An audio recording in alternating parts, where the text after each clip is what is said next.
We are the Muses, goddesses of the arts, and proclaimers of heroes, and pirates, and villains, and allies, and eels, and aliens, and princesses, and inventors. Oh, man. And there's a lot of these glimmers out here. Honestly. Hi, and welcome to the Lorcana Muses podcast. I'm Stephanie. I'm Brittany. And I'm Kimber.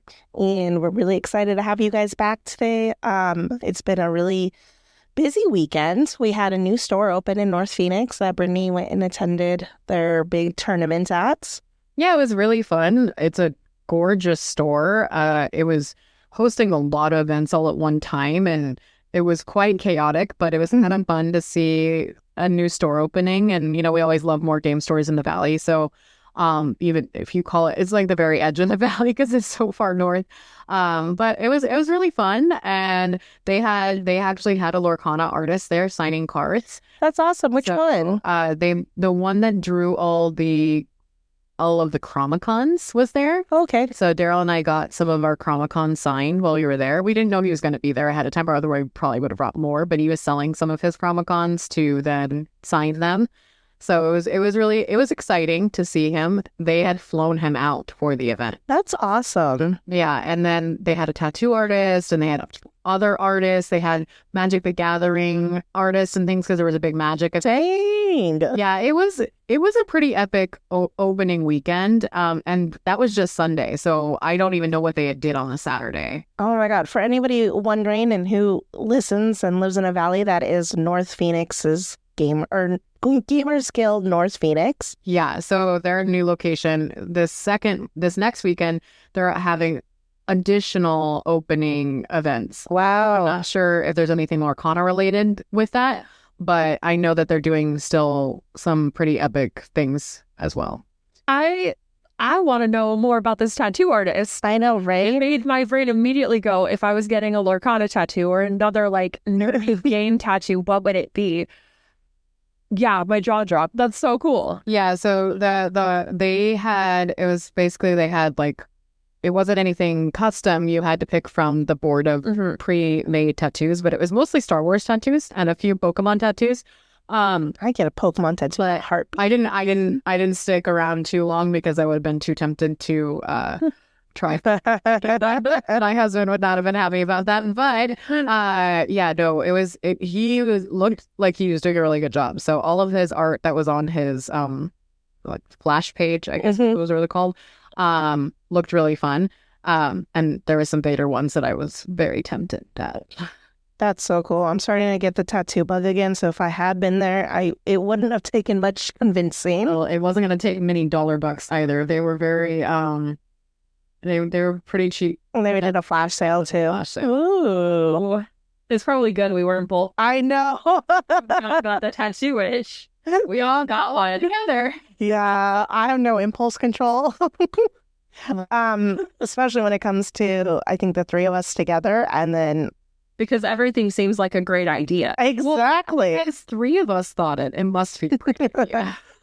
Well, that's cool. I'm glad there's more stores coming to the Valley. I think we're pretty lucky in the aspect that it's fairly easy to drive about an hour anywhere here, and then you can hit so many stores with a very healthy community for Lorcana. So I know I've listened to some other content creators talk about how they are kind of sparse. I'm just really excited to see more pop up. Yeah, no, I feel like our Phoenix area has such a great community, and I'm hoping and wishing for more people to have their communities grow as well. Because, it's such a fun thing to do. Now, I will say we also had a second store, game store open. It wasn't a game store just specifically. Mock's Boarding House, which is in Chandler. Similar vibe of they have a restaurant, they have board games and things like that, and they are also doing Lorcana events there. Yeah, I had the chance to go there on opening weekend, and the food, I would go there to eat, just to eat food. It was so delicious, and the environment was great. You could borrow board games to play at your table, and no one's looking at you weird because you're over here playing whatever you're playing. They actually recommended this game to us that is age 5+ called Rhino Hero, and we were crying. We were laughing so hard, having such a good time there. And they had a great selection of Lorcana boxes and packs and even starter decks. They had such a great selection, and the vibes there were 11 out of 10. We love a store that has amazing feels to it. I'm already excited to go back and to spend more time there and eat more of the delicious food. And the servers were fantastic. And the people who were in the board game side of the store gave great recs. And yeah, it's definitely a place to check out if you're in the area. Cool. Awesome. Maybe even if you're not in the area. Right. Just come visit. Yeah. And then also, as always, we haven't plugged them in a hot minute, but we are so thankful and gracious to North Valley Games Mesa for letting us record in their back room, for taking all of our community feedback. I think they've really listened to so many of us, and our league nights on Friday are excellent. And now we're doing theme nights on the last Saturday of the month. So we're really excited for October's because we're doing Halloween themed, and it's going to be all villain decks. You're allowed 3 colors, but everything has to either be villains or their specific allies. That includes locations and items and songs. So you can see me at the Forbidden Mountain. Cruella de Vil Manor. Ooh, yeah. DeVille Manor is definitely on my short list of things I would want to do. I am so excited for this. We're also not just gonna just have our theme night. We're gonna do kind of like a trick-or-treating we'll have thing, and it's gonna be open to kids. I mean, it's always open to kids, but it'll be more kid-centric. And we're gonna hopefully have like a really great time together with the kids, and we're gonna dress up. And yes, you can spot me in my Hades costume. Yeah, I'm gonna be Ursula. And I, ever decisive, am going to be TBD. I don't know yet. There's so many good villains to choose from. It's so hard. I mean, you already have the curly hair. You could be Mother Gothel. Ooh. Yeah, I know. Then I can sing Mother Knows Best all night. I'll be really, annoying about it. I think that's going to be the best. Especially if you're playing the card Mother Knows Best and you're just like, Mother. I won't sing, but... I think I'm so excited for villains that it's not letting me concentrate on the upcoming set champs because can I tell you, I have 3 decks built and I have no idea what to play. I mean, I've played my just-in-time location deck for the last 2 set champs, and I got a card for each of them, but it's just not working anymore. And I've adapted it a bunch of times, and I just don't think it's working in this meta right now at all.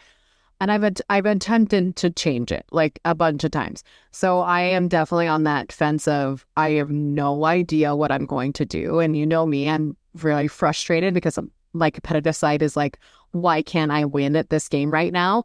And it's taken me in such a wide range of places. Last night, I brought a red-blue deck to one of the league nights.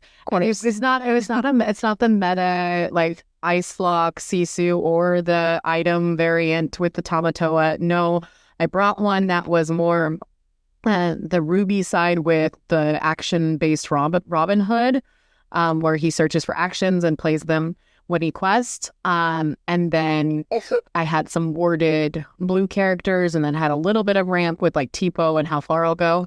But it just wasn't consistent. And so I either want to try to make that deck work a little bit more or try something even different again. I might try to go back to a Mufasa based deck, not the blue Mufasa. Oh, thank goodness. but my heart stopped. The fear in my eyes. Not blue Mufasa, but back to the Amber Mufasa Ruby deck that I was playing something similar to, but I think I would probably play it mostly character based this time instead of having the locations in it as well. Or I could go back to Christmas, but I don't necessarily want to play a discard package, and I think that's the only part of Emerald right now that is really shining. Mm-hmm. Or the aggro, which would be, I'm not sure how that would do right now with discard. Yeah, it's frustrating, and then it's weird because I've started to notice that when you come up with a deck just in time and you're throwing people off, they've now gotten used to it. So now all of a sudden, oh, it doesn't work. But oh, I know that's why it doesn't work, I feel like, because now all of our league members and all the people in Arizona who play are like, oh, Brittany, there she is. I know what deck she's playing. Yeah, no, I actually threw people off because I wasn't playing it. Yeah. But it didn't work. So it's fine. Like the deck itself did. It's on fire. I know.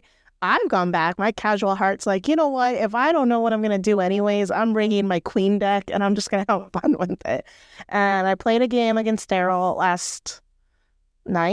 yesterday. I don't know. The time is all slipping together. But I played a game against him, and it's funny because I think it throws people off enough that I can get wins in because it's fairly fast. I lure pretty easily with it.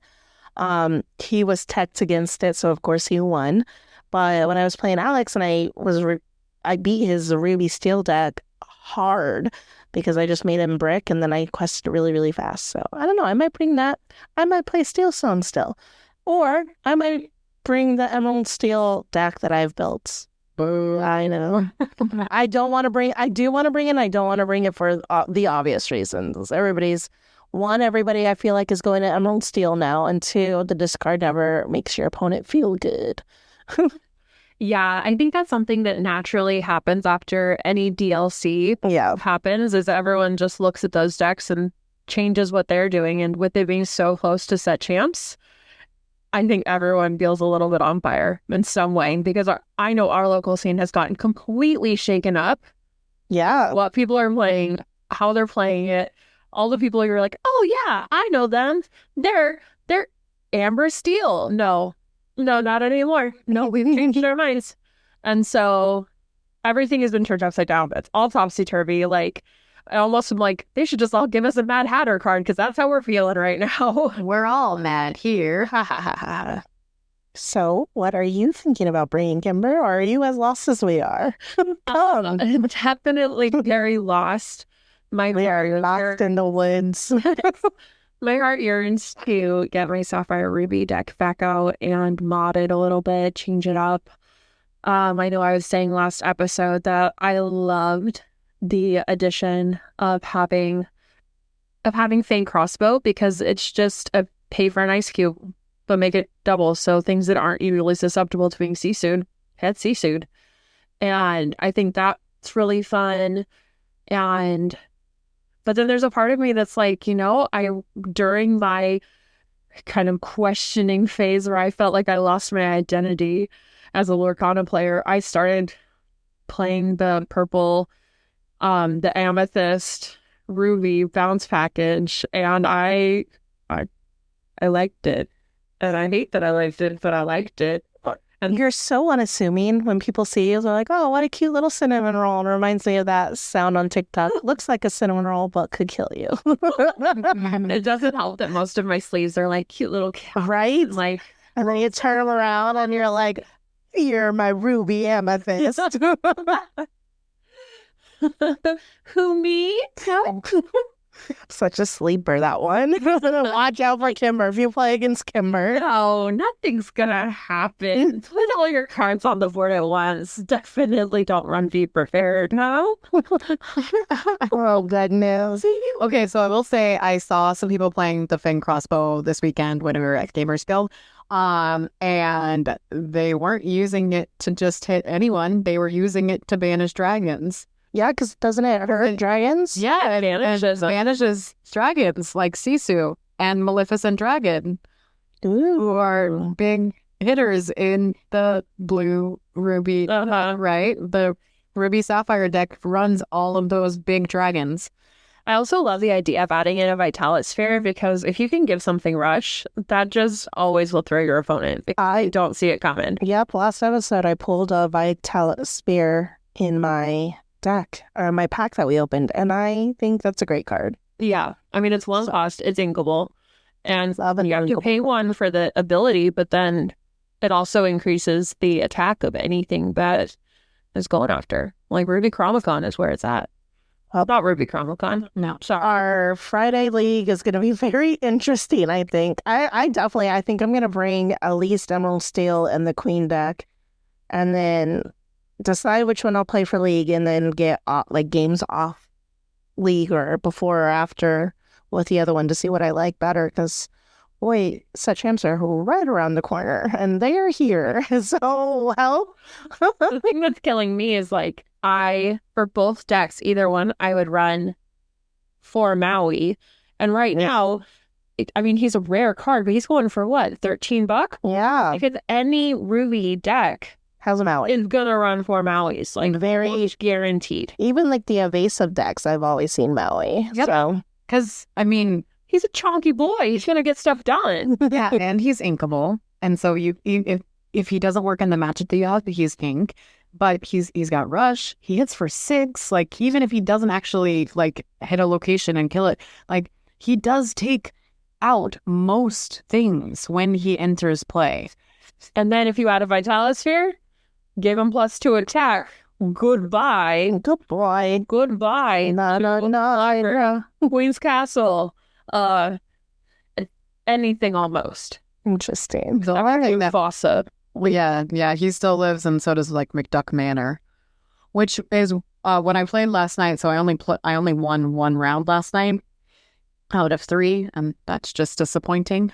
But I almost like split with the last person I played because they had gotten 2 McDuck Manors out on me, and I was just like I didn't have the answers. McDuck Manor. So I was just like 2 of them, like let alone 1, but like 2 out, and they had it out for like 4 turns. Oh, I just like I wasn't getting my Mauis and anything that was hitting for enough to take out locations. That's like an early Flint. If you don't have something to get it, it's gonna hurt you, and it's gonna hurt you fast. yep. Gosh, that Flynn Rider. Oh, what a friend of me. Oh.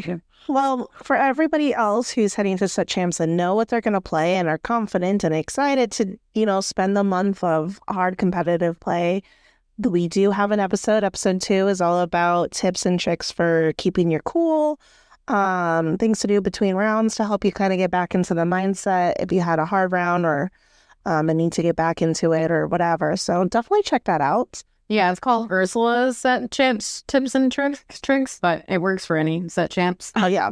Yeah. So if you get your Mirabelle and you get that champion mat, definitely tell us because I would love to see them. They're so pretty. I love Mirabelle so much.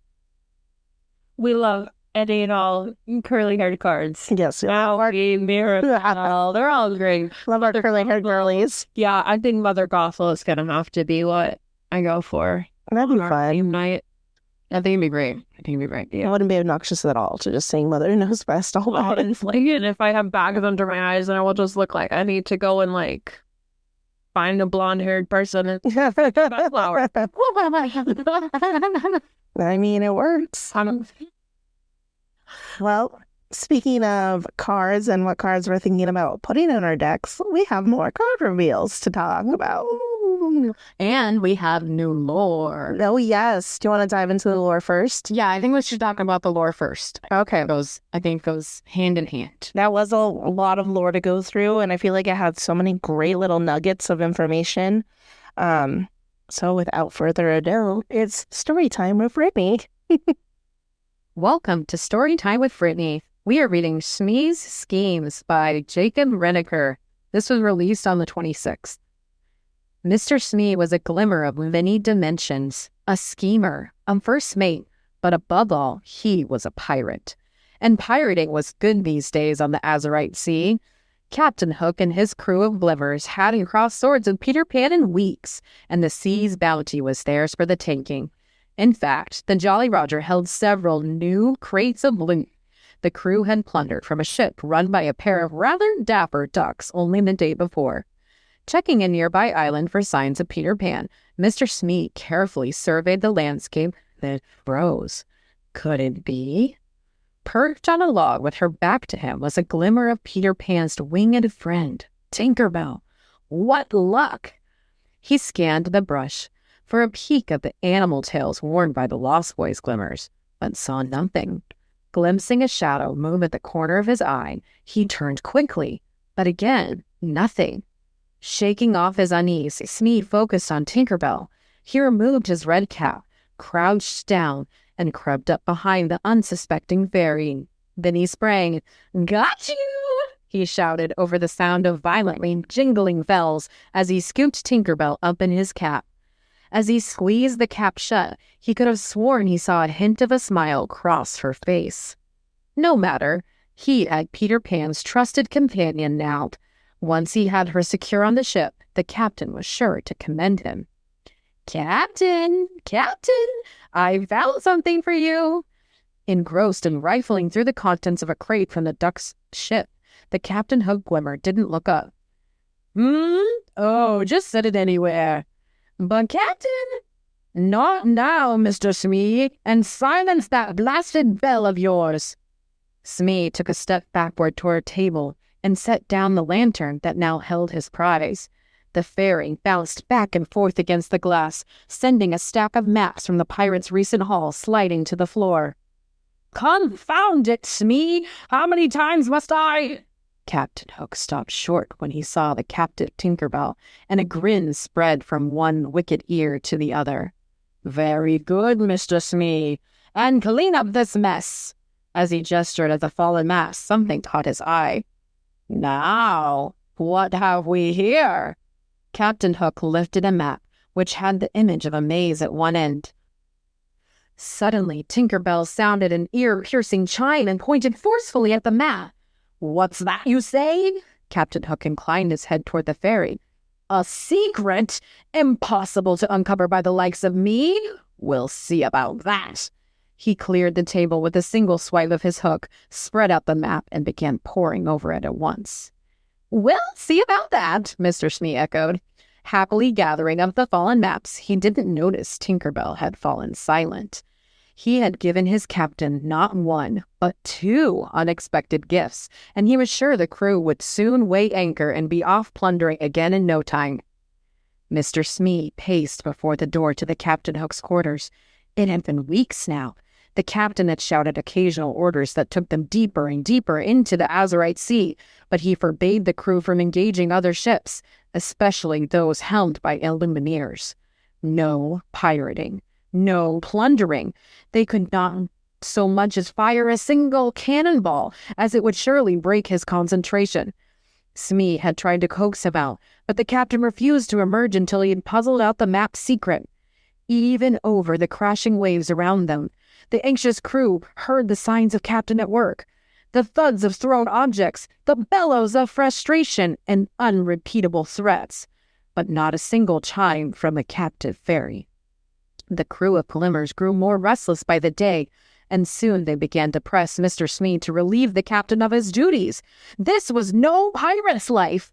Something, and something drastic, had to be done so that they could fill the pirating-shaped hole in their seaworthy hearts. And so, when Captain Hook had finally fallen asleep one night, Mr. Smee slid silently through his door, crept across the room, and slowly lifted the captain's hat from atop the lantern. Tinker Bell sat quietly inside, knees to her chin, and engaged in a staring contest with the white puffs on her shoes. The fairy glanced up and looked almost bored when she saw Mr. Smee. He put a finger to his lips, opened the lantern door, and motioned her to come out. She stood, stretched lazily, and suddenly flew up and out of the lantern with a mischievous smile. She dipped toward Captain Hook's desk, and then shot through the open doorway, leaving a trail of pixie dust to settle on his belongings. The first mate glanced at Captain Hook's Glimmer, who was snoring loudly, his mustache rising and falling with each breath. Smee returned the captain's hat to its place on the lantern, then tiptoed to the doorway, took one last look back at the room, and breathed a sigh of relief. With Tinker Bell's escape, he was confident Captain Hook would return to captaining, and the rest of the pirate crew could finally get back to pirating. Mr. Smee's sigh caught in his throat. The seemingly harmless motes of light that had settled on much of the room were rising into the air, along with everything they had touched. A pocket watch, a spyglass, the lantern, and even the captain's beloved hat floated upward and, despite Smee's earnest attempts to stop them, drifted out the door and up into the sky. Just when Mr. Smee thought things could not get worse, the boatswain called, "Hold fast! A mighty wave's approaching! And another! And another! The hedge us in!" The ship pitched, and Captain Hook began to stir. Mr. Smee's heart pounded beneath his striped shirt as he searched frantically for the map that had brought them so deep into the heart of the Azurite Sea.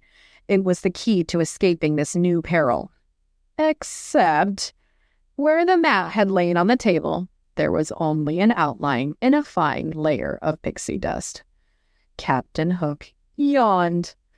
A moment later, the distinctive sound of someone crowing like a rooster echoed outside.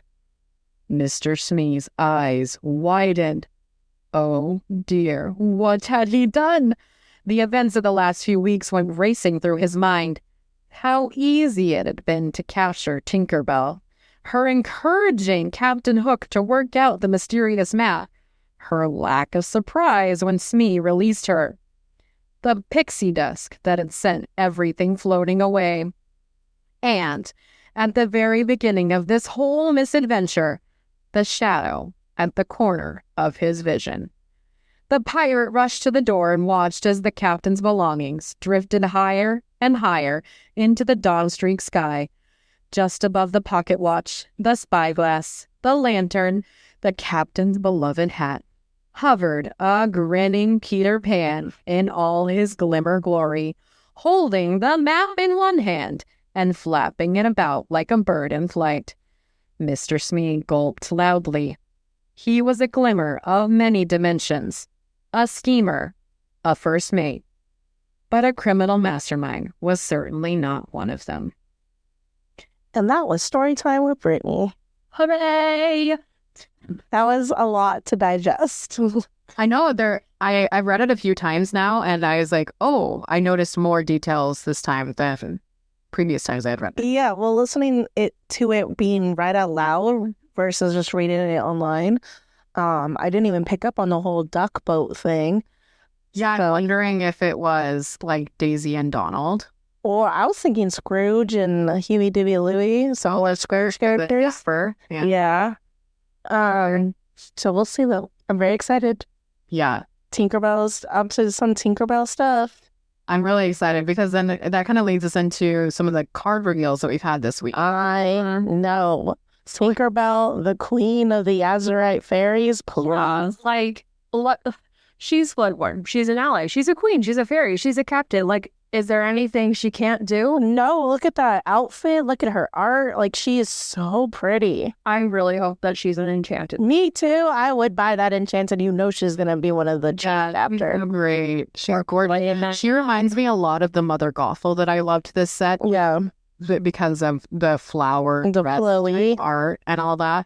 I just also, she like buffs other fairies, which is cool because she's a queen. Queen of the fairies. I know there are some fairies because we have Fairy Godmother, we have Merryweather, Fauna, and Flora. Mm-hmm. And we also have, the Blue Fairy.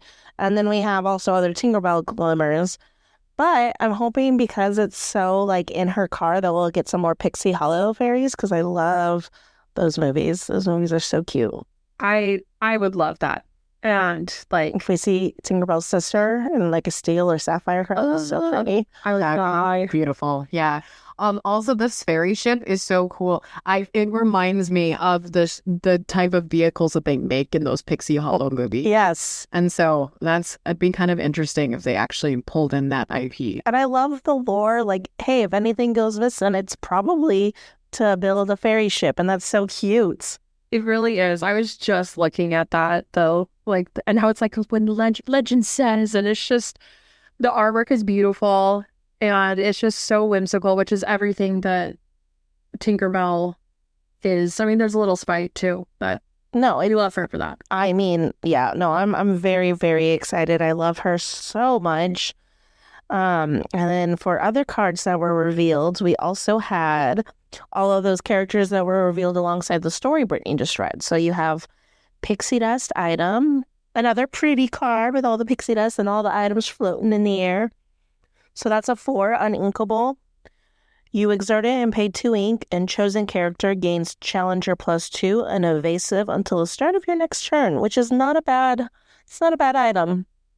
Yeah, but I also really like that Peter Pan that got revealed. Yeah. He enters exerted, but when he's exerted, opposing players can't gain lore unless one of their characters has challenged this turn. It's so Have to interesting. challenge first before they can gain any lore. So they can't gain any lore until they do that, which I mean, honestly, some people play things that don't hit very much, but they have to challenge at least something. And I play a deck where I don't have a ton of characters sometimes. And so if I don't have a character on the board, Yeah, that stops dime. luck. Like, It absolutely stops the dime. Well, and they can't gain lore. Yeah, it's not questing. Oh, They can't get any lore. They can't gain lore. locations, Yeah, Songs. nothing. Flynn Rider Actions. actions. That's nice. Yeah, so literally nothing. So it stops everyone in their tracks until someone has challenged. That absolutely It's all going to be a card that people have to have an answer to in their decks. Yeah, I will like to see if like people actually can make him work, because he is a 7 cost, and that's pretty high for Emerald deck. So I could see it maybe if they did like Emerald Sapphire, and ramp a little bit, because I mean I don't know any other decks that really get 2/7 lore regularly enough. Yeah, but if you played Hades Double Dealer, That's true. I was just talking about him last episode. So you could replace him. Ooh, there's a couple other characters that let you replace them for the name of the character. So interesting. Okay. The Captain Hook, he's a really fun one. yeah. And any character that has a back end of 4, quest for 2, is inkable, cost 3. I mean, there's already so many great things. And then he also plays into that pirate synergy that they're really building up this set. Yeah. And then drawing a card is always a good thing. Yeah. Emerald, I'm sorry, y'all did not need more card draw. Actually, Yeah, there's not a ton in Emerald. We discard your hands. I don't know. Prince John has been hurting my feelings a lot recently. Yeah. Yeah, that and the bird. I mean, The bird. bird. yeah, no, Certainly not the word. I think Diablo works even without a discard deck, but yeah, no, Diablo in a discard deck gives an excessive amount of card draw. Yeah. And then finally, Mr. Smee. That person up our tail. And we love a good evasive card.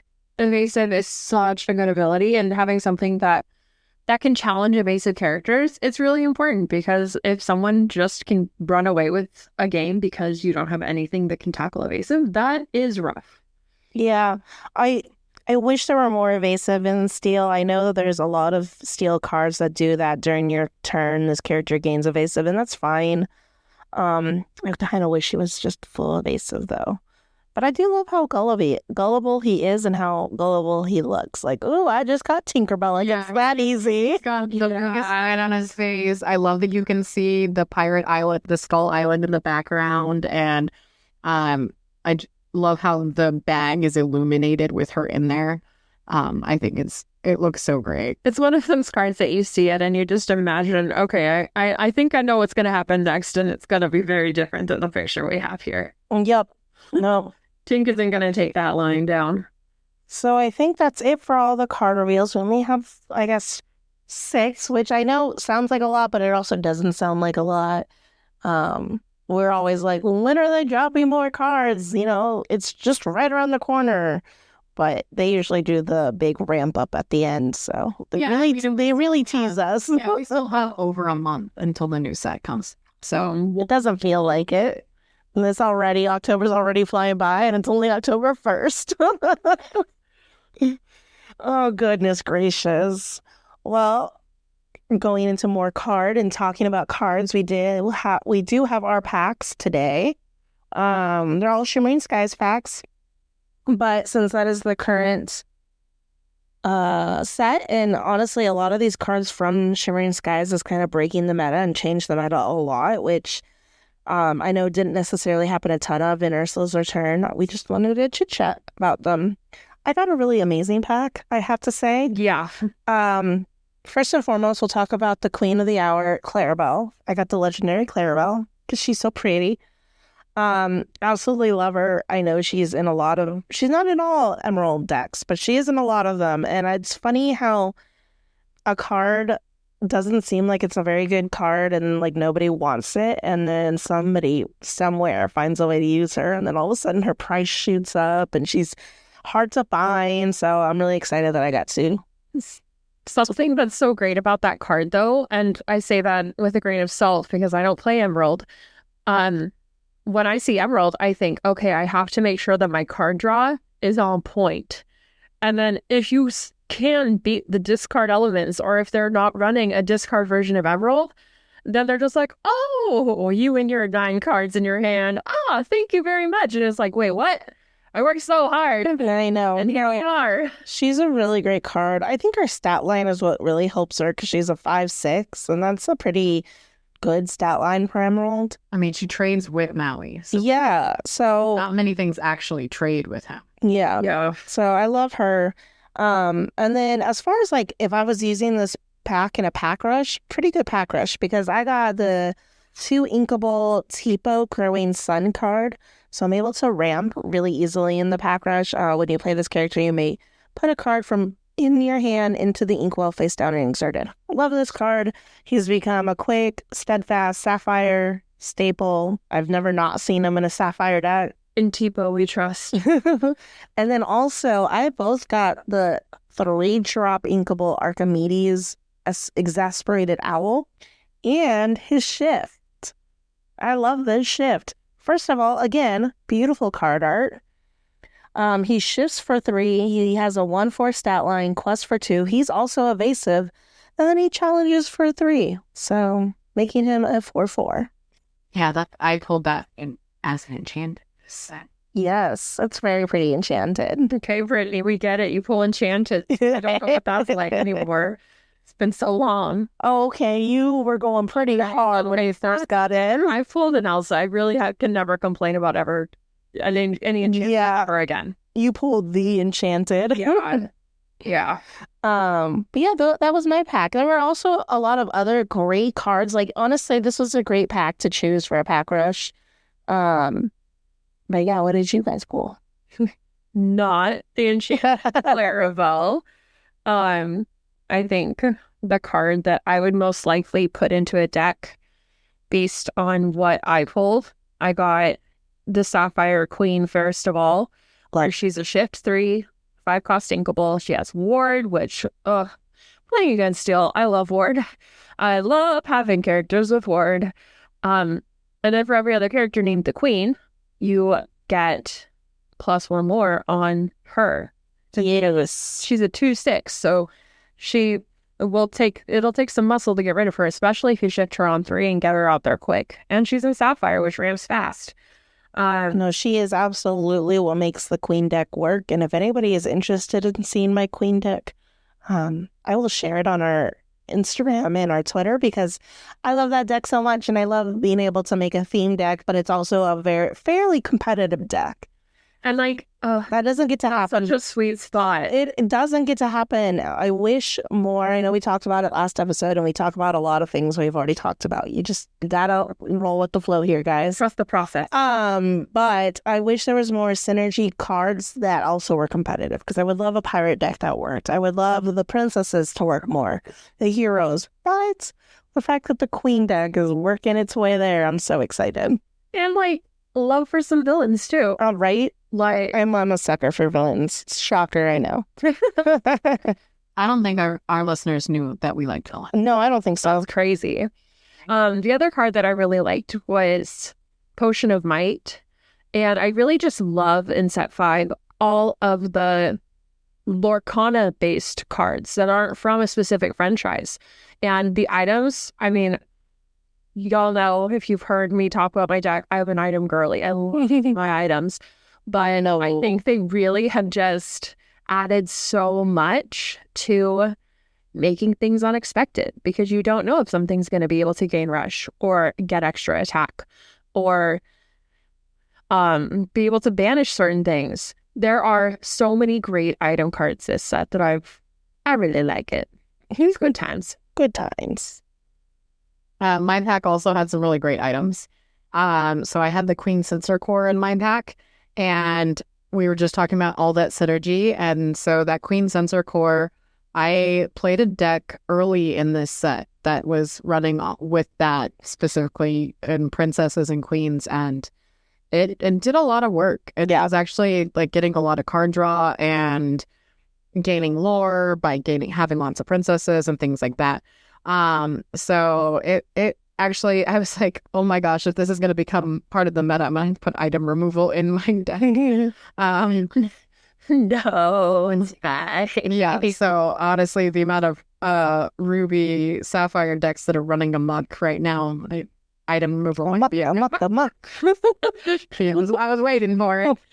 And then so to kind of go with the items, Pacha was that 3-drop 0/3, but at the start of your turn, if you have an item in play, you gain a lore, and he also works off location. So I think that if you were playing iron-based deck, I don't think he's a bad ad to have, especially since he's inkable and he quests for 2.